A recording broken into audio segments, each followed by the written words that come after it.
Hi guys, good morning. For today's video, meron tayong iba-vlog na bagong vehicle ng Chevrolet. Ito yung Trax, Chevrolet Trax 2024 model. Bali, ito is crossover SUV siya. Ito guys, samahan nyo ako, tignan natin kung ano meron dito sa unit na to. Bagong-bago ito. Halika guys.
Guys, ito yung Chevrolet Trax.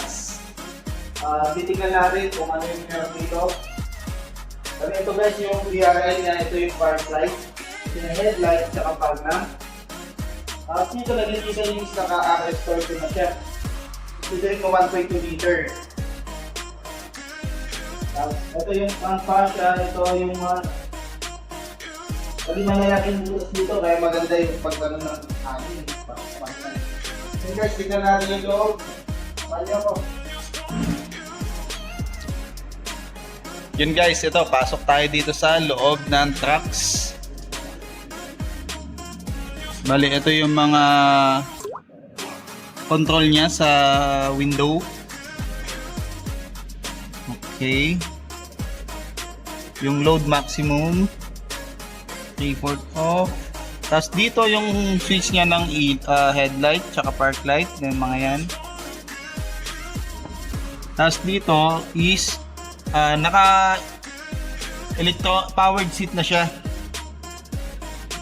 Bali naka 8-way power adjustment driver seat.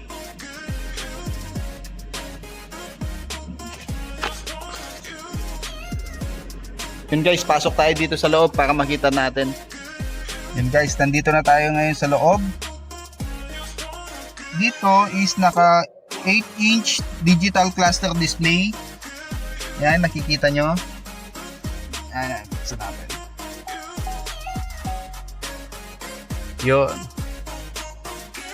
Tapos dito naman, sa kabilang side niya, ito yung katabi lang ng digital cluster natin, is naka 11-inch infotainment system na siya. Yan, dyan yung nakikita yung Android Auto, Climates, yan, settings. Ayan, lahat na yan. Tapos dito guys, is equipped na rin siya ng wireless charging. Yan. Tapos ito guys, is meron siyang moonroof. Ito guys, oh. Yan. Yan, maraming nag-ano dito, iba-iba yung tawag natin dito. Yung iba moonroof, yung iba naman sunroof. Yan, meron siya. Bali ito yung switch niya. Yan guys. Okay. Tapos ito guys, yung nakikita nyo, yung nasa likod ng rear view mirror natin, ito yung tinatawag na safety and driver assistance system. Yan yung parang sensor niya, nandyan. Yan sa labas. Ayan. Bale, ito yan guys, oh, yung nakikita nyo yan, yung sign na yan. Yan yung lane departure warning, lane keep assist. Yan yun. Tapos dito, equip na rin siya ng brake auto hold. Yan. Tapos electronic parking brake. Tapos guys, yan din is isa rin dyan na sensor niyan is yung auto control high beams. Tapos yan po yung meron din siyang enhanced front pedestrian detection at saka low speed imminent collision brake. Yan. Dyan bali dyan yung mga sensor lahat yan. Yan guys. Guys, yung signal na to, madami to. Nandyan lahat. Yung sensor na yan. Forward collision alert, following distance indicator, nandyan yan lahat. Kumbaga, talagang advanced driver assistance, yan yun. Tsaka guys, ito, cruise control, yan. Forward collision alert, ayan. Ito. Tapos dito, Android Auto at saka Apple CarPlay, nandito na yung remote control niya. Yun guys. Pagdating naman dito sa legroom, ayan. Talagang maluwag. Yan. Tapos ito pala guys is naka leather seat. Leather seat na siya. Tapos 5-seater. Komportable po lahat ng sumasakay dito sa crossover SUV. Ayan. Ganda ng design nito guys.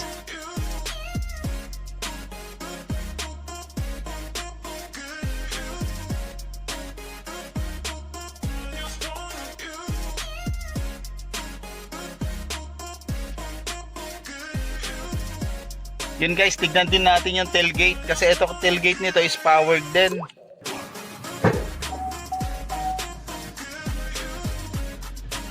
Yun. Yun guys, oh, maluwag din yung compartment nito. Sobrang luwag.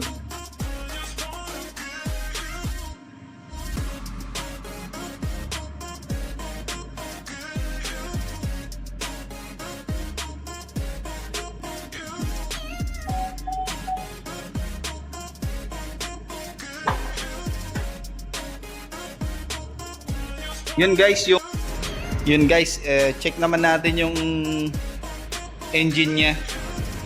Yun. Bali ito yung engine bay. Bali yung engine pala nito is new generation 1.2 liter turbocharged engine. Bali ito is 1.2 liter siya pero naka 6 speed automatic siya. 6 speed po siya guys. Ayan. 6 speed siya na naka-turbocharged.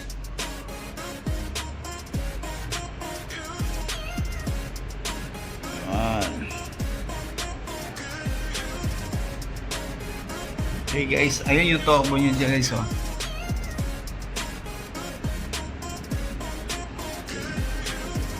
Bali yung air intake niya ito. Bali dito sa harap nanggagaling.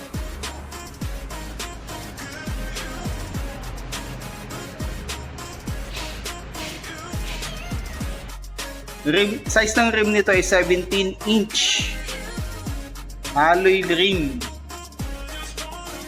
Yan. Yun guys, yung presyo nito ilalagay ko sa description. Bali, basic nyo po ako kung gusto nyo mag-inquire regarding dito sa unit ng Chevrolet Trax.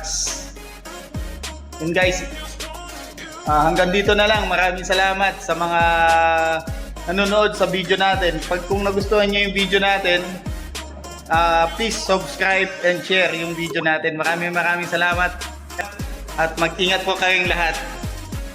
Bye-bye!